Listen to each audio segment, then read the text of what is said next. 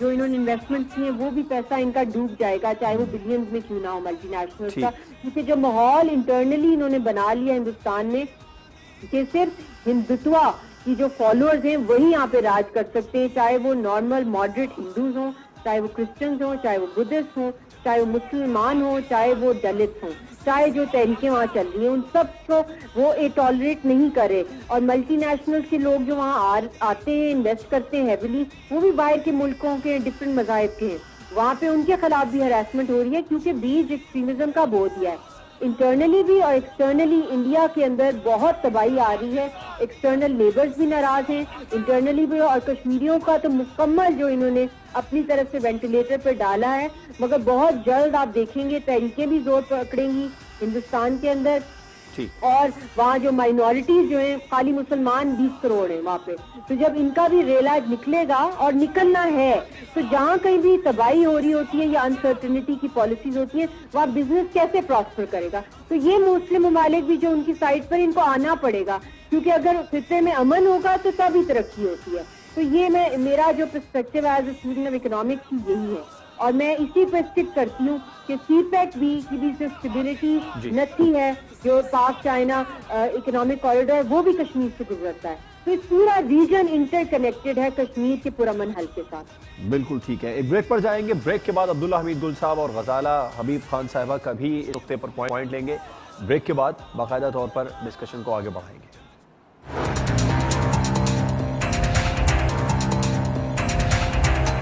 Welcome back. Ghazala Habib Khan Sahiba, آپ کیا سمجھتی ہیں اقوام متحدہ 73 برسوں میں جو قراردادیں ہیں کشمیر کو لے کر ان پر اب تک عمل درآمد نہیں کرا سکا, تو کیا اقوام متحدہ کا پلیٹ فارم مسئلہ کشمیر حل کرا لے گا؟ دیکھیں بات یہ ہے کہ ہم نے کس طرح سے پرسو کیا اقوام متحدہ میں, جس طرح ابھی عبداللہ صاحب بات کر رہے تھے کہ کشمیر کا جو حل ہے وہ صرف مذاکرات سے ممکن نہیں ہے, اور یہی بات میری بہت اچھی دوست ہیں مشال اور فرسٹ ہینڈ وکٹم ہیں یہ, تو اگر ہم بات کریں تحریک آزادی کشمیر کے حوالے سے کہ یاسین ملک صاحب اتنے عرصے سے اسیری میں ہیں اور یہ بینگ اے سنگل مدر اپنی بیٹی کو ریس کر رہی ہیں. بالکل. تو آپ بات یہ ہے کہ ہم کس طرح سے پرسو کرتے ہیں. اگر ہمارا اتنا معذرت خوانا رویہ ہے towards to the other countries کہ ہم سوچتے ہیں کہ ہم شاید اگر کشمیر کی بات کر رہے ہیں تو ہم کوئی چوری کر رہے ہیں, ہم لوگ اتنے جھجک کے اور ڈر کے اور شرم سے بات کرتے ہیں, تو ہمیں اس رویے کو بدلنا ہوگا اور ہم نے جارحانہ جو پالیسی ہے اس کو اپنانا ہوگا. بالکل ٹھیک ہے, جارحانہ پالیسی اپنانا ہوگا. علی رضا سی صاحب, آپ متفق ہیں جارحانہ پالیسی پاکستان کو اپنانی ہوگی, اقوام متحدہ مسئلے کا حل نکال سکتا ہے یا نہیں؟ میں بالکل اتفاق کرتا ہوں جس طرح غزالہ صاحبہ نے کہا ہے, ہمیں جارحانہ پالیسی اپنانی پڑے گی, اس کے بغیر آپ کی آواز نہیں سنی جائے گی ہمیں. اور میں ساتھ یہ بھی کہتا چلوں جو میں پہلے بھی کئی دفعہ کہہ چکا ہوں کہ ہمیں اپنی غلطیوں کا اعتراف کرنا چاہیے, ہمیں دیکھنا چاہیے کس وجہ سے ہماری بات نہیں سنی جا رہی. یونائٹڈ نیشن نے, اگر آپ 72 ایئرز کے بعد آپ دیکھیں 2 رپورٹیں آئی ہیں 2018 اور 2019 میں, یہ بھی ایک بہت بڑی ڈیولپمنٹ تھی, لیکن اس کو بھی ہم آگے نہیں بڑھا سکے, اس سے بھی ہم فائدہ نہیں لے سکے.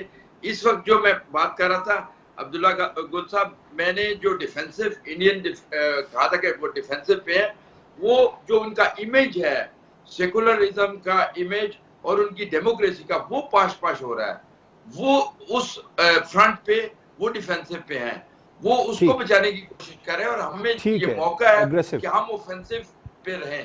ٹھیک ہے عبداللہ صاحب, آپ سمجھتے ہیں وقت آ گیا پاکستان کو بھی ایگریسو اسٹریٹجی اب اپنا لینی چاہیے, اور اقوام متحدہ کا جو پلیٹ فارم ہے آپ سمجھتے ہیں یہ مسئلہ کشمیر کا حل نکال سکتا ہے؟ دیکھیں, جہاں تک جواد کمال صاحب اس کا تعلق ہے کہ ہمیں یونائٹڈ نیشن یا OIC یا انٹرنیشنل کمیونٹی کو اور ڈپلومیٹک ایفرٹس, تو اس میں کوئی دوسری رائے نہیں ہے کہ یہ کام کرتے رہنا چاہیے, لیکن جو بنیادی کام ہے اس کو دیکھنا چاہیے. کل آل پارٹی کانفرنس تھی, آج سارے اخباروں میں تصویریں بھی آئی ہوئی ہیں اور میں بھی اسی میں موجود تھا. پریزیڈنٹ آزاد کشمیر, میں نہیں کہہ رہا, پریزیڈنٹ آزاد کشمیر نے کہا کہ جہاد کی واحد آپشن ہے, یہ انہوں نے کہا. دوسری بات جو وہاں اس میں ہوئی وہ یہ کہا گیا کہ کشمیر ہائی وے جو ہے اس کا نام نہیں تبدیل کرنا چاہیے. اس کی وجہ یہ ہے کہ سری نگر تو ایک اس کا حصہ ہے. اس طرح سے پھر جموں اور لداخ کا کیا ہوگا؟ لداخ میں کل تک مسلمان اس میں میجورٹی میں تھے, لیکن ڈیموگرافک چینجز کرنے کے بعد اس کے اندر مسلمانوں کو اقلیت میں کر دیا گیا. تو سری نگر میں کیونکہ زیادہ لوگ ہیں اس وجہ سے یہ جو نقشہ ہے آپ کو یہ پورا نہیں نظر آ رہا. اور جہاں تک علی رضا صاحب نے کہا، میں بہت احترام کرتا ہوں، معذرت چاہتا ہوں کہ اگر ان کو میری بات سے کوئی دکھ ہوا ہو، لیکن وہ صحیح کہہ رہے ہیں، وہ یہ بالکل صحیح کہہ رہے ہیں کہ جو ہمیں کام کرنا چاہیے. میں ان سے اتفاق کرتا ہوں کہ انڈیا کا وہ چہرہ جو ہے وہ یقیناً مکروہ چہرہ جو ہے وہ سامنے آیا ہے. لیکن آپ کو میں بتاؤں جواد صاحب، کیونکہ آپ جانتے ہیں کہ میرا ایک ڈپلومیٹک سرکل میں پاکستان اور انٹرنیشنل ایک بہت اچھا روابط ہے، ہائیسٹ لیول کے اوپر ہیں. یقین مانیے کہ ڈپلومیٹس آپ کے اوپر ہنس رہے ہیں. وہ یہ کہہ رہے ہیں کہ ایک سوال پوچھتے ہیں کہ how important is Kashmir to you, Kashmir کے لیے آپ کیا جنگ کرنے کے لیے تیار ہیں؟ اینڈ دین دے سے کہ mister Gul people are not going. بالکل ٹھیک ہے، آپ کا پوائنٹ آیا. معذرت کے ساتھ وقت کم ہے، آپ یقیناً یہی کہنا چاہ رہے ہیں کہ پاکستان کو بھی اب ایگریسو اسٹریٹجی اپنا لینی چاہیے. عبداللہ حمید گل صاحب، غزالہ حبیب خان صاحبہ، علی رضا سید صاحب ہمارے ساتھ پروگرام میں موجود تھے. آپ تینوں مہمانوں کا بہت شکریہ. مشال ملک صاحبہ نے بھی خصوصی طور پر پروگرام میں شرکت کی، آپ کا بھی بہت شکریہ. پروگرام آپ نے دیکھا ناظرین، کشمیریوں کی طرف زور پر پکڑ رہی ہے اور وہ دن دور نہیں ہے جب انشاءاللہ کشمیر آزاد ہوگا اور اپنے فیصلے خود کرے گا. اجازت دیجیے، اللہ حافظ.